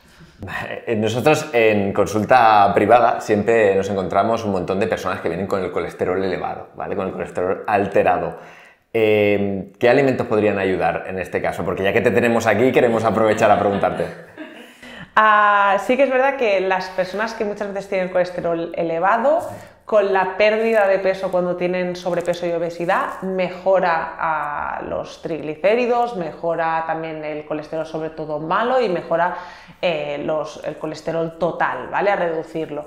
Por otro lado, la calidad de la grasa es más importante que la cantidad, ¿vale? Hay personas que te llegarán con el colesterol elevado y dicen, pero si yo no como tanta grasa, pero a lo mejor la calidad de las grasas que come no es la mejor, hay que tener un balance, ¿no? No significa que no consumamos grasas saturadas, pero a lo mejor también tenemos que potenciar las grasas insaturadas o monoinsaturadas, como podría ser pues, el aceite de oliva, el aguacate, los frutos secos o el pescado azul, serían buenas fuentes de grasas, y tenemos que evitar todas aquellas que sean más transaturadas, ¿no? Por ejemplo, una margarina o una grasa saturada como la mantequilla, sobre todo también el tema de las cocciones, no hacerlas más suaves, evitar un poco los sofritos, ¿no? que a lo mejor llevan más este tipo de grasas, o todos los alimentos ultraprocesados que llevan grasas transaturadas o aceites de baja calidad también tendríamos que evitarlos, ¿no? Después hacer un consumo suficiente de fibra, súper importante para reducir el colesterol, ¿vale? Incluir pues, tus 2 raciones de verduras, es decir, en comida y en cena, tus 2-3 de fruta al cabo del día, consumir más integrales también, todos estos cereales. Y también algo que no se tiene en cuenta y que eleva el colesterol es el tema del alcohol, por ejemplo, y también el consumo de azúcares sencillos, ¿vale? Es que yo no consumo azúcar, ya, pero consumes pan solo o picas entre horas un zumo, ¿no? Todo esto también son azúcares simples, no lleva azúcar añadido, pero son azúcares, ¿no? El consumo de azúcares solos y estos picos de insulina también hacen que el colesterol aumente, ¿no? Entonces a lo mejor son personas que no comen huevos, que no hacen frituras, que de esto, pero están comiendo carbohidratos sencillos o bebiendo alcohol y también tienen el colesterol elevado, pues tendríamos que mirarlo en este sentido. También el ejercicio físico está demostrado que reduce el colesterol. Bueno, nos has comentado también que tratas en consulta el tema de enfermedades digestivas. Te pregunto entonces, ¿crees que hay un aumento de intolerancias o alergias alimentarias en la actualidad? Sí. Pero esto lo he hablado con algunos profesionales también, porque también hay un aumento del estrés crónico. El estrés crónico también nos afecta a nuestra microbiota y esto hace que tengamos peor tolerancia o más alergias, más intolerancias, mayor permeabilidad intestinal, es decir, un intestino más inflamado, donde se le cuelan más cosas, ¿vale? También tenemos una microbiota más pobre. También jugamos con el que hay muchos disruptores endocrinos últimamente, que nuestra dieta es, masticamos muy poco y comemos de forma muy compulsiva a veces y muy deprisa, que no consumimos suficiente fibra y por lo tanto nuestra microbiota no se alimenta correctamente, donde no bebemos suficiente agua. Todo esto altera a todo nuestro tracto digestivo, todas estas bacterias que deberían estar viviendo muy bien, también la contaminación afecta a nuestra microbiota y todo esto en general provoca que haya mucha más prevalencia de enfermedades intestinales, de malestar, de disbiosis, de dispepsia, ¿no? Todos estos movimientos de ahora tengo diarrea, tengo, ¿no? Todo este síndrome de intestino irritable, que ahora hay muchísimas personas con síndrome de intestino irritable porque realmente en su día a lo mejor no cuidaron suficiente su microbiota, porque su madre a lo mejor no tuvo una microbiota, y también ahora en niños está habiendo un exceso de higiene, ¿no? De ahora limpio las manos en cualquier momento, y a veces esta porquería que encontramos, ¿no? Hace que nuestra microbiota también tenga mayor diversidad y que podamos enfrentarnos también a otros patógenos. También la toma de fármacos ahora, ¿no? Cualquiera, ¿no? Tenemos, pues me encuentro mal, pues me tomo este fármaco, me tomo el otro, y esto hace que nuestra microbiota también sea más pobre.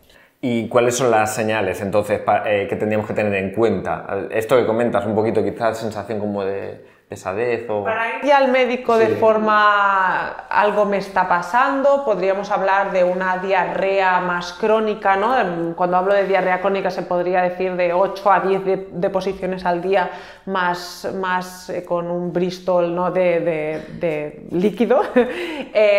También cuando hay un estreñimiento más crónico, pero más avanzado, si yo me tomo un antibiótico y tengo diarrea también es un poco normal, entonces me tomo probióticos y soluciona, ¿vale? Pero cuando es a largo plazo, ya podría ponerle un poco de foco. Cuando se me hincha el estómago, tengo muchos gases, tengo dolor también reaccionado, si tengo sangre, por ejemplo, en las heces o moco, también iría al médico, y estas serían un poco las cosas que tendría en cuenta para poder ir al médico porque algo no está funcionando bien. ¿Y algún consejo que nos puedas dar para tener una buena salud digestiva?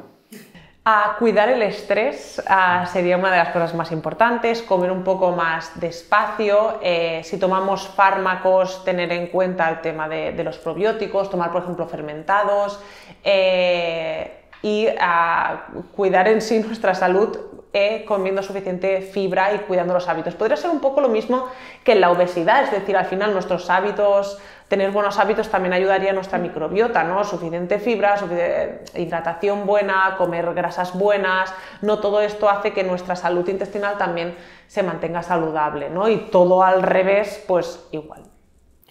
¿Cuál dirías que es el caso más complejo que has tratado en consulta, en el hospital? ¿En consulta o en hospitalización? El que haya sido más complejo para ti tratarlo. Pues podría decir que es uno que tenemos ahora mismo, que es una paciente que ingresó por una fractura, pero que durante el ingreso tuvo una oclusión intestinal y le hicieron una operación y le hicieron una ileostomía, o sea, lleva una bolsa fuera, ¿vale? Es decir, sus heces salen por la bolsa, ¿no? Para que no sepa que es una ostomía.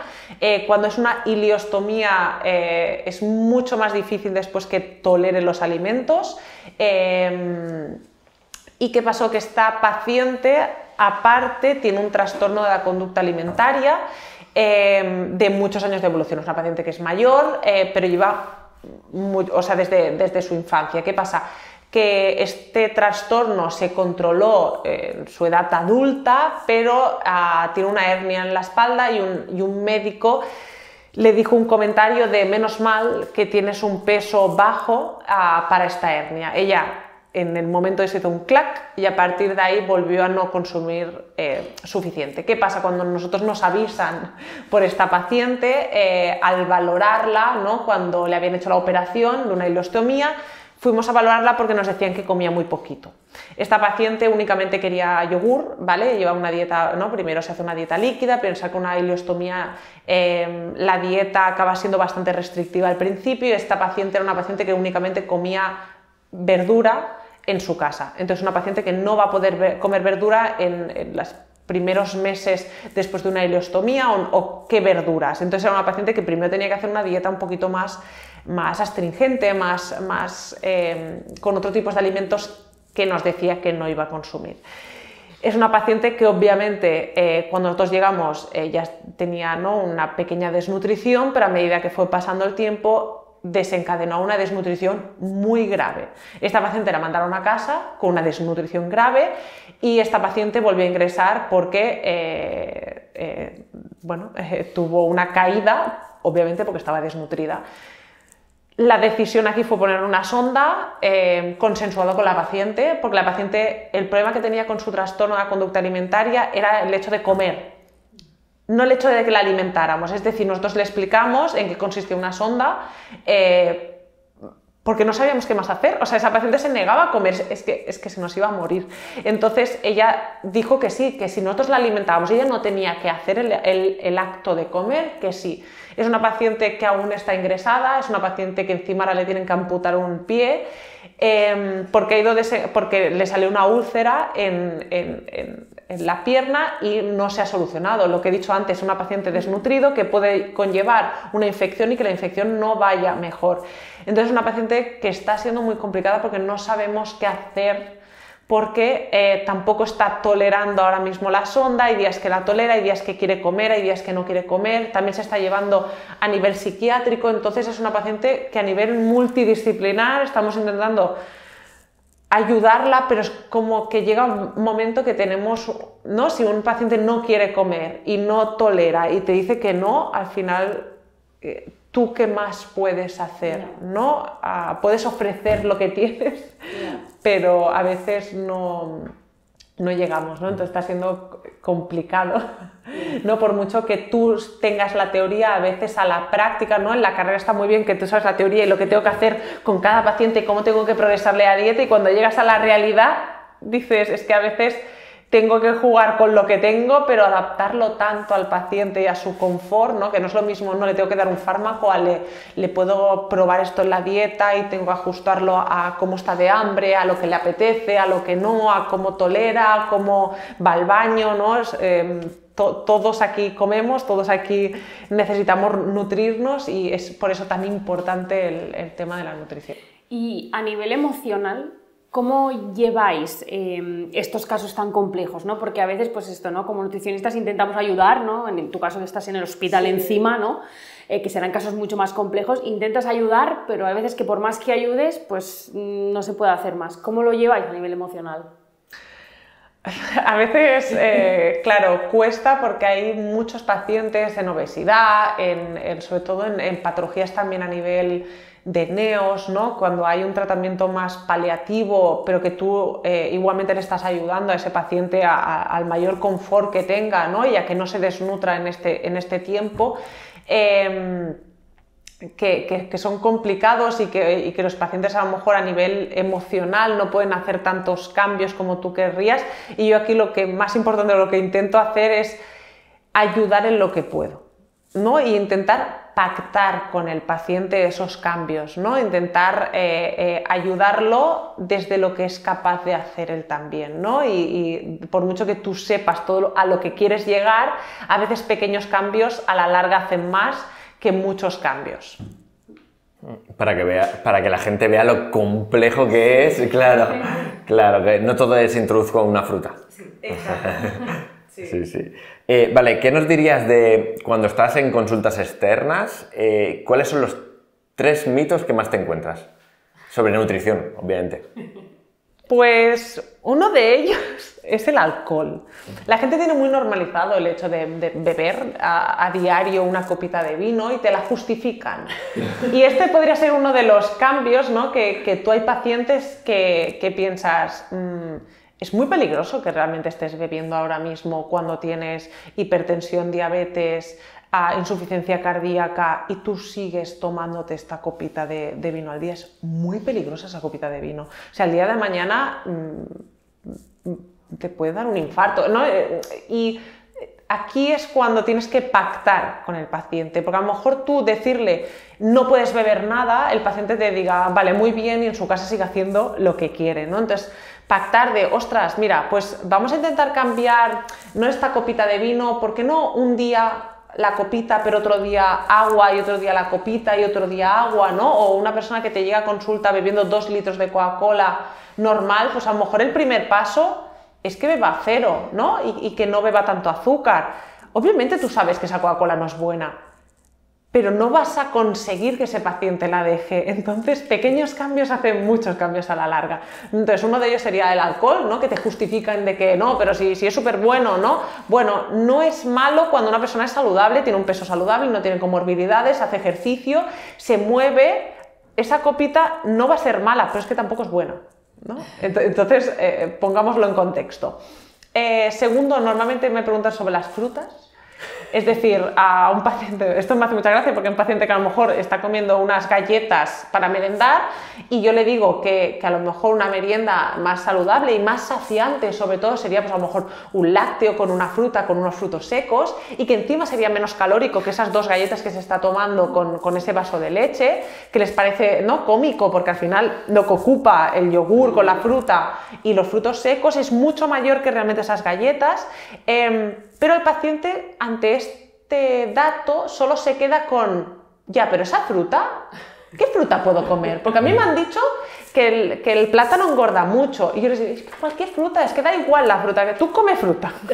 Me da igual qué fruta, ¿no? Pero es gracioso, ¿no? Que puedan comer galletas y no se planteen que eso es muy calórico, que lleva azúcar, que lleva grasas que no son saludables, que llevan harinas refinadas, pero se preocupan por el azúcar de la fruta, ¿no? Y tercero sería el tema de las dietas más milagro que normalmente te preguntan. No tanto por tema batidos extraños, ¿no?, que no quiero decir marcas, sino más bien por ayunos, ¿no? Pero ¿y si hago ayuno intermitente? ¿Y si no? Aquí sí que es verdad que en consulta es lo mismo que hacen las nutricionistas. Yo no voy a ponerle un régimen a un paciente, yo quiero que cambie hábitos. Entonces, son pacientes normalmente los que me llegan a mi consulta que son obesidades graves, es decir,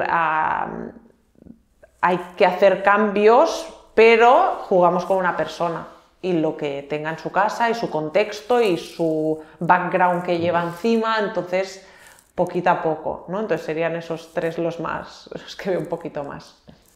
Bueno, ahora te queremos preguntar, seguro que habrá personas que nos estén escuchando y digan, ostras, yo para cocinar es que me da una pereza increíble y al final se acaban recurriendo pues a los típicos platos ya procesados, ¿no? Que ya están hechos y demás. Entonces, ¿qué tips le darías, o sea, qué consejos les darías para que pudieran cocinar de manera más saludable algo rápido, que no tuvieran que hacerlo con mucho tiempo? Pues yo, esos platos, realmente tardas lo mismo en coger ese plato y hacerlo, ¿no? Es que voy a hacer una pizza, ¿no? La tengo que abrir, la tengo que meter en el horno y me la como, y tardas el mismo tiempo en hacer una ensalada. No, pero ¿sabes la típica ensalada rápida que metes lechuga, tomate, pepino, una lata de atún y 4 tonterías más? Y si vas a comer pues un pote de legumbres, los curres y demás, tardas lo mismo seguramente en ese plato precocinado, ¿no? Entonces, yo sí que es verdad que esas personas que van sin tiempo, que no pueden cocinar, es que siempre tuvieran este tipo, ¿no? de alimentos, pero sobre todo que supieran confeccionar antes su plato saludable. Es decir, un plato saludable al final tendría esa porción de verduras, tendría esa porción de carbohidratos, que estaríamos hablando de patata, de arroz, de pasta, y tendría esa parte de proteína que podría ser o huevo, carne o pescado, y en el caso de veganos pues a lo mejor el tofu, el seitán o el tempeh, ¿no? Cuando yo formo mi plato saludable, este plato saludable, ¿no? que tiene estos 3 grupos, ¿no? con su aceite de oliva después, según el objetivo que tenga, ¿no? pues la proporción de cada grupo de alimentos sería distinta, pero todos deberían comer igual, ¿vale? Es decir, esto me llega mucha gente a consulta, ¿no? con la persona con obesidad y el acompañante, que muchas veces es como, ya, pero es que en casa, ¿no? Tenemos hijos y ya, pues que todo el mundo tiene que comer así, simplemente que esta persona que quiere bajar de peso, lo que va a hacer con ese plato es que la porción a lo mejor de verdura va a ser más grande y la porción de carbohidratos va a ser un poco más pequeña. Pero todos en casa tienen que comer verdura igual, por mucho que seas niño, mayor, grande, tengas un peso saludable, todos, ¿no? Entonces, dentro de esto, ¿qué puedo hacer, no? Pues en los vegetales, pues puedo tener en el congelador verduras, ¿no? Para poner a cocer en un momento o puedo tener típicas de bote, porque ahora mismo hay en bote verduras. O sabéis estos que venden que se pueden hacer al microondas, que lo meto un momento, o si no, el estuche de vapor a mí es una estrategia que me va perfecta, porque cojo un calabacín, lo corto, lo meto en el estuche de vapor, lo pongo y de mientras a lo mejor me he ido a duchar, me he ido a hacer la mochila, me he ido a hacer algo y ya está hecha la verdura, ¿no? Entonces, cuando tenemos la verdura, la parte del carbohidrato. ¿Qué puedo hacer con la parte del carbohidrato? Igual, tenemos vasitos de 1 minuto de estos rápidos. Tengo los botes de legumbre que en un momento lo hago. Me cuezo en 10 minutos el arroz, pero es que si no tengo tiempo, da igual, ¿no? Tengo opciones ya hechas. Y la parte de proteína igual. Tenemos enlatados hoy en día. Tenemos que me puedo hacer huevos y dejarlos ya hechos. Puedo hacer carne a la plancha en un momento, ¿no? Pero sí que es verdad que para estas personas que no tienen tiempo lo que más les diría es que planificaran y que se organizaran antes. Es decir, si yo tengo planificado qué voy a comer, es más probable que no acabe recurriendo a este tipo de platos, ¿no? Entonces, si yo me hago mi menú semanal, compro en base a esto, a lo mejor me puedo previamente hacer un batch cooking, es decir, me preparo estas comidas para dejarlas en refrigeración o congeladas y después poder sacarlas, ¿no? Si yo previamente el domingo me echo verdura para toda la semana, no voy a fallar esta parte de verdura, ¿no? Pero también dejarme la opción, ¿no? Es decir, si yo me puedo hacer comida para 3 días, saber que el cuarto y el quinto día yo voy a tener estas comidas rápidas para preparar y poderlas hacer, ¿no? Entonces, un poco de planificación y organización para no caer en estas comidas precocinadas. Y también tener en cuenta que no pasa nada si un día puntual caigo, ¿no? Al final la alimentación es un poco el 80-20 que dicen, ¿no? De 80 completamente saludable y 20% que me pueda salir. Pues salgo a comer con alguien, que no pasa nada por comer aquello que te apetece y comerte un día una pizza, una tarta y que no hay ningún problema, pero sí que es verdad que el resto del tiempo el consumo debería ser del otro tipo de alimentos, ¿no? Con este sentido sí que es verdad que hay pacientes que dicen, bueno, ¿no? Mi 20% es cada día y ese es el problema, ¿no? Que hay alimentos que es de consumo ocasional, y esporádico, ¿no? Y que sería más el consumo de todos ultraprocesados. Y esporádico y ocasional no es cada día un poquito, ¿vale? Que es como, no, pero si yo no como azúcar, bueno, y esa mermelada no, pero eso era un día, ya, pues que ayer te comiste también un croissant, bueno, pero eso era puntual, no todos los días, y es como ya, pero todos los días estás incluyendo algún tipo de estos alimentos. Entonces, en global, no es que comas súper mal, pero si cada día incluyes uno de estos alimentos, a la larga sí que vemos, ¿no?, cosas malas. Que no lo hemos mencionado antes, pero siempre dejamos en la descripción las redes sociales de todos los invitados, en tu caso también estarán, y sí que es verdad que ahora quizás no estás divulgando tanto, pero tuviste una época muy buena, ¿no?, en la que divulgabas bastante, y sobre todo eres una crack en el tema de recetas, el tema de llevar toda esta alimentación saludable a algo que sea muy apetecible. Entonces, ¿de dónde sacas estas ideas? ¿Cómo consigues hacer estas recetas que están increíbles? Primero de todo, yo soy una persona muy golosa, ¿vale? Claro, a mí cuando la gente me dice, claro, pues que como nutricionistas no coméis dulces, y yo pienso, yo cada día me como un bizcocho de avena por la mañana o una tortita de avena, o sea, yo no soy capaz de desayunar salado porque a mí me encanta y me chifla el dulce. Entonces, yo con esto, ¿no? Si yo me cuido, a mí me encanta el dulce, pero me encanta el dulce tanto, obviamente, me encanta comerme una tarta normal cuando es mi cumpleaños, pero de normal, a mí que me gusta tan el dulce, pues yo busqué reversionar estas recetas para hacerlas más saludables. Aparte, a mi madre le gusta mucho cocinar también, siempre es una persona de hacer platos también caseros, entonces en ella, ¿no?, me refugié un poco para todo este tema de la cocina. Y entonces siempre ha sido buscar un poco la parte más saludable de esas recetas que nosotros ya conocemos de normal, y sobre todo hacerles más fáciles a las personas que nos ven desde casa. Sí que es verdad que antes divulgaba más, intentaba ayudar a más personas, pero sí que es verdad que desde que empecé en el hospital a trabajar, obviamente el tiempo es más limitado y me está llenando también esa parte, y también a partir de todo el accidente dedicarme más tiempo a mí y aprovecharlo así. Pero bueno, es eso, las recetas salieron un poco de ahí, de mi parte más, no solo creativa, sino parte golosa y de querer probar, y también me gusta mucho cocinar. Bueno, y que al final todo ese contenido ha quedado ahí, o sea, cualquiera que lo quiera ir a ver, pero sí que es verdad que en tu caso, como eres una persona súper enfocada en lo que haces y todo lo quieres hacer súper bien, pues bueno, ahora estás enfocada en otro asunto. Pero yo espero con muchas ganas que vuelvas a subir recetas en Instagram. Bueno, y ahora ya las 3 últimas preguntitas ya te dejamos. ¿Cuál dirías que es la habilidad que destacarías como la más importante de tu trabajo? ¿Mía o como dietista nutricionista podría...? Bueno, como dietista nutricionista, sí. O sea, que sería la habilidad que destacarías como la más importante para desempeñar tu trabajo. Yo creo un poco la empatía y el querer ayudar siempre, ¿no? Porque al final te encuentras a pacientes que muchas veces tienen una barrera, que ya te llegan a la consulta y te dicen, a ver qué me vas a quitar.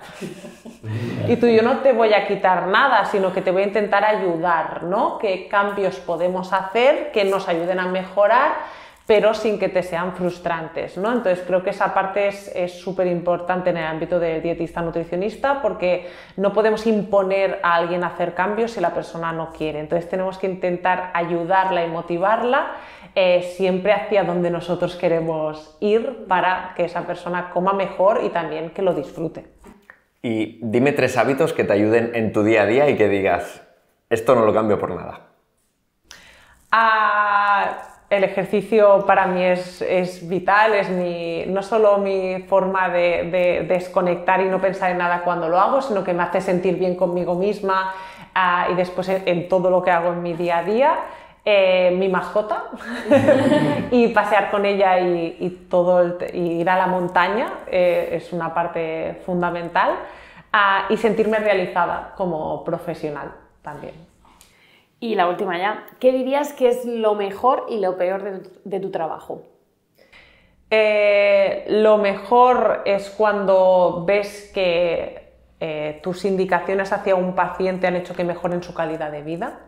Eso me llena muchísimo, que la gente te agradezca, ¿no? Sobre todo, por ejemplo, una persona a nivel digestivo que te viene a la consulta, que no tolera absolutamente nada, que tiene digestiones súper malas, tiene muchísimos gases y te dice, es que yo así no puedo vivir más, y que acabe yéndose tu consulta diciéndote, es que me has solucionado la vida, no veía salida ante esto y ahora es que lo estoy tolerando todo bien, y ¿no? Dejarla como ir, ¿no? Ese momento en el que se va y dices, es que ya no necesito que vuelvas más, ese es como algo que me llena mucho.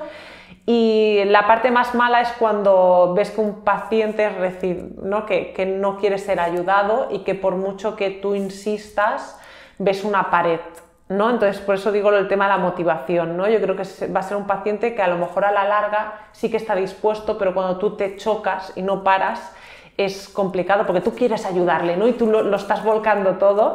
Esa sería como la parte más complicada o que más me cuesta. También ver en pacientes enfermos y que sabes que no vas a poderles ya ayudar, ¿no? Y que estás como esperando su última parte de su vida.